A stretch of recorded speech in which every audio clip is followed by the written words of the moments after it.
Thank you, Courtney. Yes, hello everyone.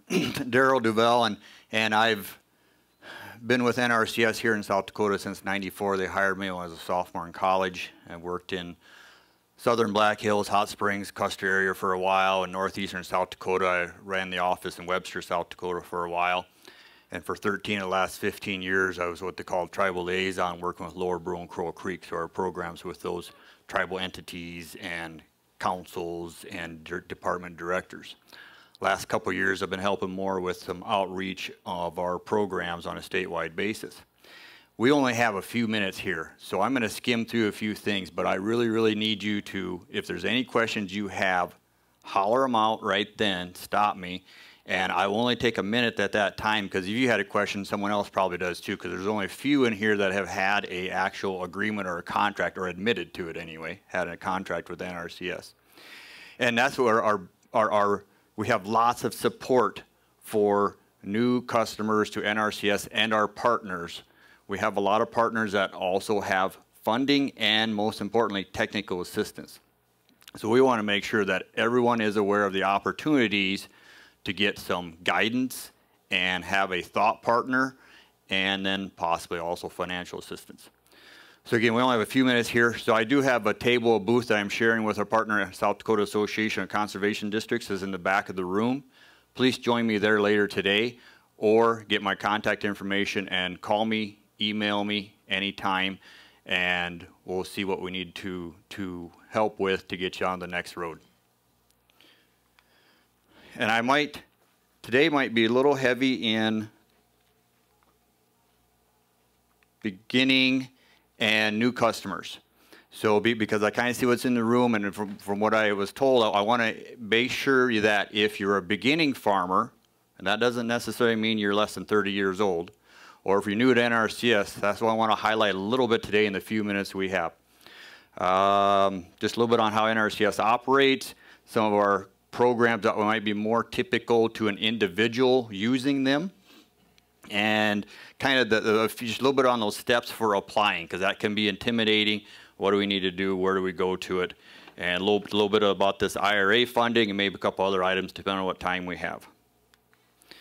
Again, I grew up in the Chamberlain, South Dakota area, and was recently able to move back there to a small farm that I grew up on. And just to share a little bit about me, because if you give me the mic, and whoever doesn't like to talk about themselves, but this is a home quarter that I bought in '08, and in this particular picture a couple falls ago, we're harvesting soybeans. I have another full-time job and only a little bit of ground, so I do not have the equipment. I hire some of this stuff done. Combines out here at the time though, but I am fighting with some salt-affected areas. I put these potholes in the CRP. I bought this 60 acres later. This is now in CRP, so we're farming around that. This is a test strip in green cover crop. It's what's growing in this wheat stubble in this 2 falls ago. So this brown strip is where I did not plant cover crop. So next year's crop, and through soil tests, I can see what the differences is. 2 years ago, I just got control of this 30 acres. You can barely see a new pipeline trenched in there. And this past summer, I ended up subdividing that, and I run some sheep through there and sell lambs for direct marketing meat. This year I was happy with the short duration grazing, keeping those lambs growing, selling those lambs, and then turn those ewes out on a longer grazing period where it's not as important to have high nutrition all the time. 2012, I did put up what we call only seasonal high tunnels. So this is something we do financially help with too. And that's me pulling some carrots out in December. And now what I end up doing in there is plant a season-long cover crop in half of it, and then plant the no-till the product or the crop into that dead stubble in that high tunnel there. So just a few things about me. Enough about me, but if you've got any questions on that, holler at me. Again, NRCS started a soil erosion service in the early 30s, more as a result from Dust Bowls. If you've studied any bit of history of conservation, you hear of Hugh Hammond Bennett and his push to bring local control to natural resource needs and local conservation districts. And that's how that was the creation of NRCS to assist with conservation needs. And then in 94, name change to Natural Resources Conservation Service to better reflect our emphasis on more than just soil erosion. So again, I'm going to go through it pretty quick. Just for a beginning farmer who, for some of our financial assistance programs, qualifies for special fund pools and sometimes additional funding payments for each practice. We typically call an activity such as a pipeline a practice, and then our reimbursement rates are on a per extent basis, like on pipeline example would be per foot. Less than 10 consecutive years, that might include specialty growers that started crops such as basil or garlic, and maybe it's a 1 acre farm. They'll be a beginning farmer. They may have a 1 acre farm on one of these larger units, but maybe they started a sub farm. Maybe it's a spouse or some other relation to the larger farmer, or maybe it's an urban farmer. Last couple of years, we have averaged over 100 contracts in South Dakota that fall within this beginning farmer category. 13% of our funds for Environmental Quality Incentive Program have been obligated to beginning farmer contracts. So we really support that and want to continue to support it. And on the same but similar but a little bit different scale as our urban and small farm efforts, we have special fund pools that will fall into urban and small farm or specialty growers. Last couple of years, we've had several $100,000 we've obligated to what we call those seasonal high tunnels I showed you a picture of, and then the needed activities or practices to manage that crop in that seasonal high tunnel or outside that seasonal high tunnel. That might be micro irrigation, might be some roof gutters to catch rainfall for use or to control erosion, or other nutrient management for those specialty crops. Any questions on beginning farmer or specialty growers and NRCS?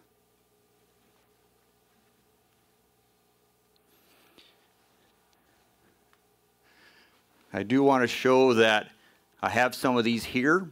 This is just a highlight of some of our small farm and specialty practices that we're assisting with technically and financially, and some of our partners.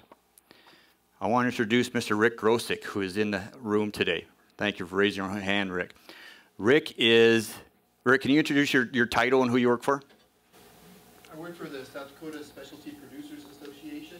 I am the Urban Ag Liaison. I'm here to help small farmers with urban ag issues and especially connecting to NRCS programs. The Specialty Producers Association has an agreement with NRCS as something that we're supporting financially and helping with, have Rick help us with those customers that might fall into those needs that maybe our field office personnel are not trained up or don't have the time to sufficiently assist with.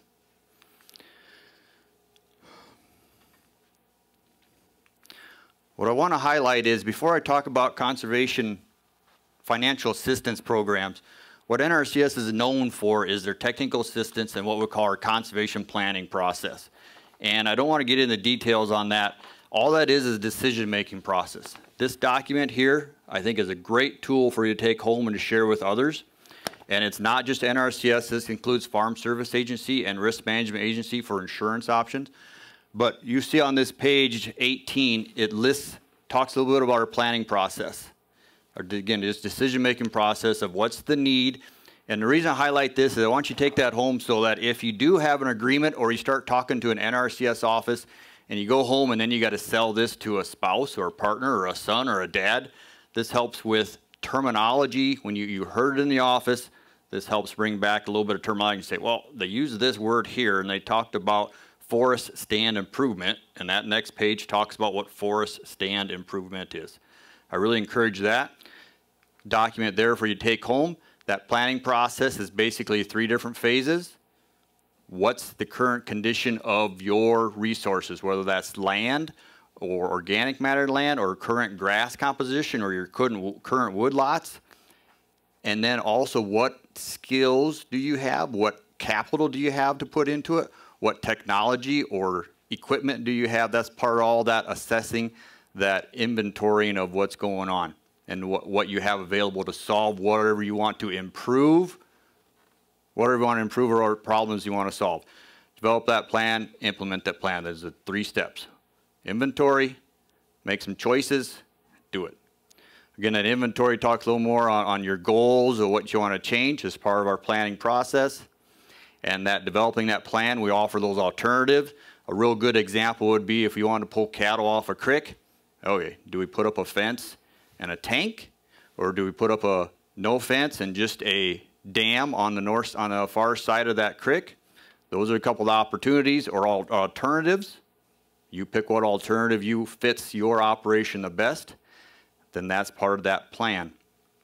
Part of that planning process of those alternatives is our technical assistance.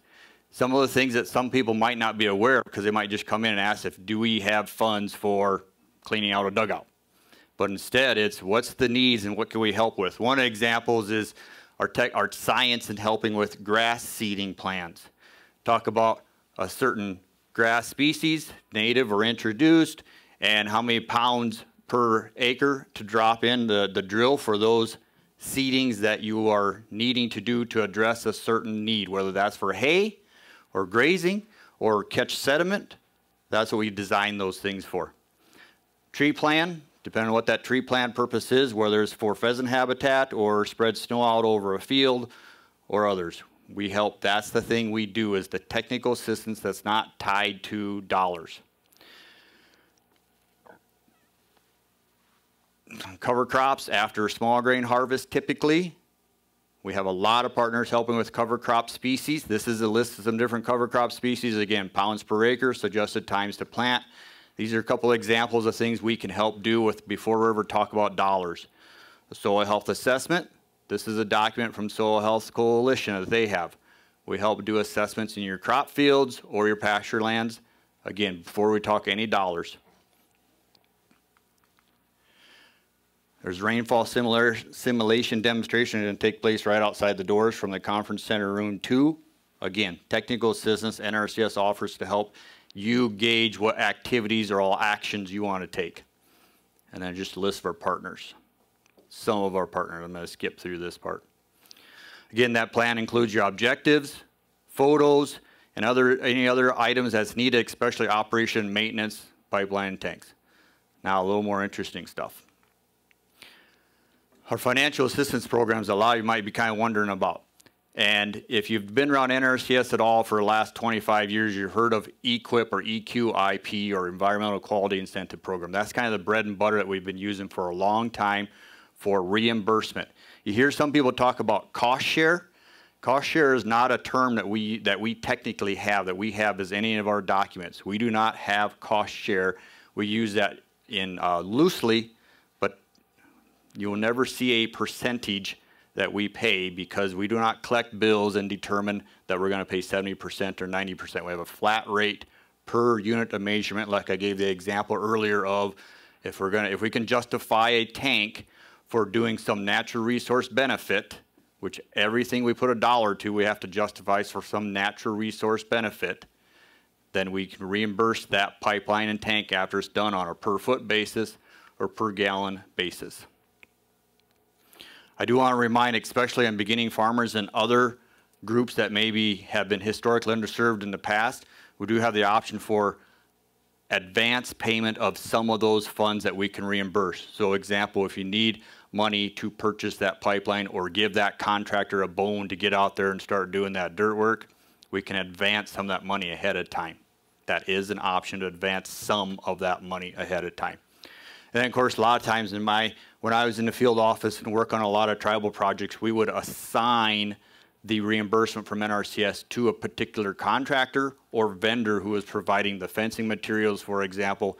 So the tribe or the contract holder with NRCS would sign the document, and that fencing supply store would sign the same document agreeing to how much of the funding that NRCS is going to put towards the project would go to that other vendor. So that's a signing of payment, and it can kind of simplify some of those processes and help get some of those, if credit is a concern, it can help get some projects done. Some other examples, cross fences, pipeline tanks for managing grass or grazing, and of course adding small grain to rotation, adding cover crops. So all those you've heard about during this seminar here, we're going to financially help with as part of that plan, part of that conservation plan. This is my daughter and her on the four-wheeler this last summer, rolling out a third high tensile wire off that spinning Jenny when we split that 30 acres. We really are supporting infrastructure for adding livestock back to cropland. Infrastructure being boundary fence, pipeline and tanks. That's one of the things that we wasn't helping as much with 10 years ago, but in the last half a dozen years, we are really supporting adding infrastructure for getting livestock back on cropland for that benefit of soil health, of adding that the biology from the animal to the soil biology. And I hear all the time when I talk about this that, well, I don't have livestock. No, but you can almost throw a bag with dead cats and hit a farmer or a rancher that does have livestock and needs somebody to bring, that wants to bring their cattle to corn stalks. There's lots of people that want to bring cattle to corn stalks. If we can help you get it set up with pipeline tanks and boundary fence, then you can have someone who wants to come and graze those corn stalks, or better yet, adding small grain rotation and cover crops and grazing those cover crops and in corn stalks. That's one of the things I really want you to go home with, is that if you know someone who has corn in rotation and preferably small grain and can add cover crop, we want to help get livestock on that also.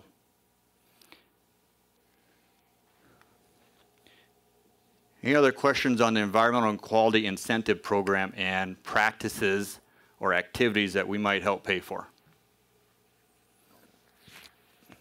So I work with Dakota's Best or Dead Best and Seed, and I deal with a lot of farmers and dealers with the CRP mixes and everything else with the cover crops. Is there any way that you guys can start just having like maybe 5 or 6 different blends that are just strict blends that we keep on hand? We do. All of our activities are one-on-one, site-specific. So we can have some suggested blends, but what I'm going to ask is that whenever you get a copy of a suggested planting, that you work back through that customer of yours and say, well, right now, crimson clover is really expensive. What if you substitute it with red clover? Is that something that's going to work? And we have a 3-way conversation. I doubt we're going to trim everything down to not giving very many options. Each person might have more specifics, but I really want to encourage that we have that conversation and know that even when it comes to engineering practices, there's room for conversation, and let's have that and see what changes we make to make it work.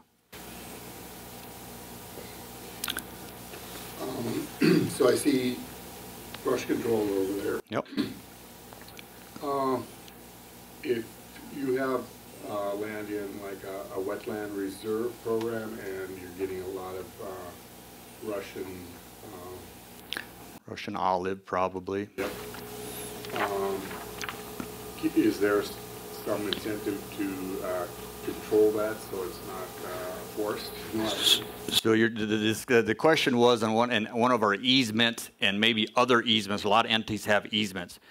Yes, there should be discussion on managing that to that native plant community, and most likely in your case that a stand of Russian olive is not going to be a native plant community. So yes, you need to have that discussion with your local NRCS office, whoever else has that easement. So I just want to share that if you do not receive monthly newsletters from your local NRCS service center, and maybe some of you are not even a farmer at all and haven't signed up to receive any, that's fine. But take one of these documents here. You go to farmers.gov, scroll to the bottom right, put your email in, and you can sign up to receive those newsletters from a local service center and the state Farm Service Agency and NRCS newsletters. This one here that went out last Friday, the email looks like this, and we always have a message in there from our state conservationist, Tony Sunseri.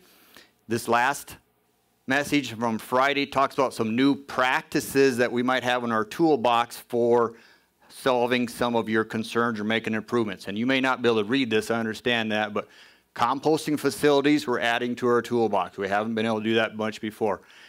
Annual forages for grazing instead of just perennial forages. Energy efficient improvement for farm buildings. So work with your local NRCS office and say, hey, I've been looking at making some changes, and they're being trained on some of these new activities and practices. With that, we're running short on time, but I just want to share that that document that I just showed you there kind of walks you through signing up, but come talk to me in my booth or after this, and I can sign you up today. When you get that first email, it gives you the option to unsubscribe, and you can unsubscribe at any time. Conservation and Stewardship Program, that's more of that 5-year program that's based a lot more on management. Equip we use to set your place up for grazing and improving your, maybe your fertilizer management. CSP program helps encourage you to get one step farther. It might be instead of basic fertilizer management, maybe this is a split application. One step farther up the ladder to management. 5-year agreement that it's one of the models when this programs first came out was incentivize the best and motivate the rest. So it kind of pushes you to get a little bit farther up the scale. I just want to give the example here that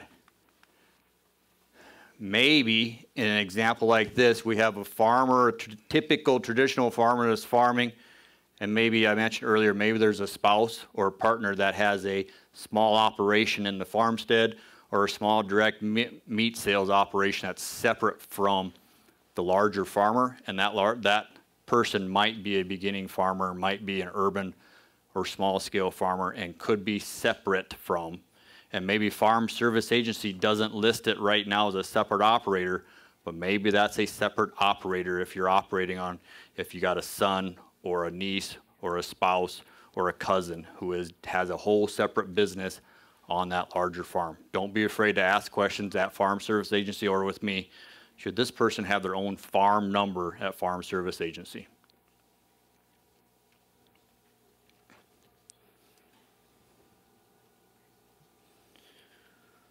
That was pretty quick on Conservation Security Program, and we got just a couple minutes left, but any questions on that? Conservation Security was a predecessor to Conservation Stewardship Program. Conservation Stewardship Program, any questions on that CSP program? And I know I just barely touched on it, but it's for the operator. It's not a set-aside program, it is management. Those are the two common ones. And I'm just going to, if you hear RCPP, this is more of a partner project. Matt, would you share what RCPP does with DU? And introduce yourself. Matt Givers, Duxland lead agronomist, and full disclosure, I used to work for the NRCS up until last year. And what RCPP is, it's where we get money from the NRCS to put practices to their standards on the land, so we're acting quasi as an agent. The difference being that the number of practices that we have under RCPP are going to be limited, where NRCS has 200 and some practices. For RCPP, we have practices that benefit soil health. So it's going to be no-till, it's going to be a crop rotation. It's going to be adding that third crop with the cover crop. That's what we like. And then it's going to be a big component there is also going to be to take all those marginal acres and seed it back to grass. And whenever you do an RCPP, when you put in for the funding for that, we have to have something that's different that the NRCS does not offer. So what we are offering in the current RCPP is that if you want to plant land back to grass, right, we're going to pay you for 3 years the average rental rate on the area you plant back to grass until that cover is established. So our priorities from a Ducks Unlimited standpoint are going to be, first of all, you know, while we farm in Prairie Coteau, we want to make sure that the soil health, we're doing soil health, nutrient management stuff, because we want to save the integrity of those basins surrounded by crop ground. That's why we do soil health practices. The other thing is that we want to get grassland of the non-productive, whether it's salinity, whether it's covered wetness, we want to get that back into something that, these are all going to be working on. Graze, you can hay. If you hay, it's going to be after the 15th, and grazing, you just need a minimum of 40 days rest. So our standards, when it comes to installing practices, are exactly the same as what the NRCS asks for, but when it comes to management, we have a lot more leeway to meet the needs of the mission of Ducks Unlimited. And so we work very closely with the NRCS. They've been a very good partner. And another benefit, if I say, DU will do a lot of the paperwork that you will never see, you know, so it's nice, easy, simple, straightforward conservation. That's one example of RCPP, or Regional Conservation Partnership Program. So don't get worried if you hear the RCPP is not a new program necessarily. It's just an umbrella where we went to a partner and the partner is able to do things NRCS can't do. Typically using our Environmental Quality Incentive Program you heard about, and could use Conservation Stewardship Program and some other rental programs. So it's just an umbrella. It's just another way of helping those individuals who want to make changes on their operation. Let's get past our agreements and really want to push that document I showed you. It also has a summary of our conservation programs. Thank you. That looks like this. Take this home with you when you're talking to others. This document here, Get Started with USDA, I think is a great document to have available as a reference. Whether you're an agronomist or a dealer or a banker, that's a great tool to have as a reference when you're having conversations. Inflation Reduction Act, if you haven't already heard, the Inflation Reduction Act provided extremely significantly more funding for a few years for these NRCS activities and practices. Our Environmental Quality Incentive Program, we have more than twice as much funding available for these activities and practices I shared with you. Brush management on working lands, pipelines, nutrient management, adding additional crops to rotation. We have twice as much funding as we had last year for activities like that. We're going to have that additional funding for about 3 years that we can put into long-term contracts, and then all that has to be obligated and on the ground in the next 8 years. So we got a once-in-a-generation opportunity to get a lot of work done, and then it's scheduled to go away. So if you've applied for programs with NRCS in the last 10 years or dozen years and didn't get funded and got frustrated, which I know has happened, and didn't come back, now is an opportunity to check with your local office or call me and come back and we talk about what you're interested in and making improvements on. Someone from NRCS visits in the field, develops those alternatives, comes with a plan.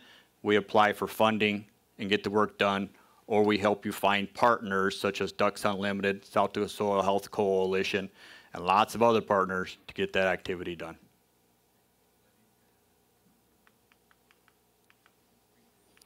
There's different forms of Farm Service Agency. If you're brand new to our system, we can help you get those in. Most of our programs, you have to be on average earning less than $900,000. That's just one of the forms you sign on a yearly basis. And as a beginning farmer, one of these forms at Farm Service Agency asks you if you want to put in the date you first started farming. And an application looks something like that. You sign the application, you start discussion on what you want to make changes to. And as we're closing up here, I just want to share a little plug that the 4 USDA agencies that typically are working with individuals in rural communities, NRCS, Farm Service Agency, Risk Management Agency, and Rural Development, we're meeting next Wednesday at the stock show in the upper level of the monument, the old Civic Center, and having kind of an open house and some focused topics on the hour next Wednesday, 31st, if you're at the stock show or in Rapid. And with that, if anyone knows who wants to have a career working with natural resources and people, we're hiring a lot. Courtney? Thank you, Darrell. So we've got a few minutes here, so we've got about 5 minutes, and then we've got the next round of breakout sessions. So if you guys don't have any other questions for Darrell, I'd say move on over to the next room you want to, or stay in here for the next breakout session. Darrell, real quick, are there any Act Now funds available? I do not have enough. The Act Now is a process where it's a quicker, where the practice is already approved, so you come in and you can sign up and you can start doing activities such as cover crop right away. I don't have the specifics on those and where they're located at throughout the state.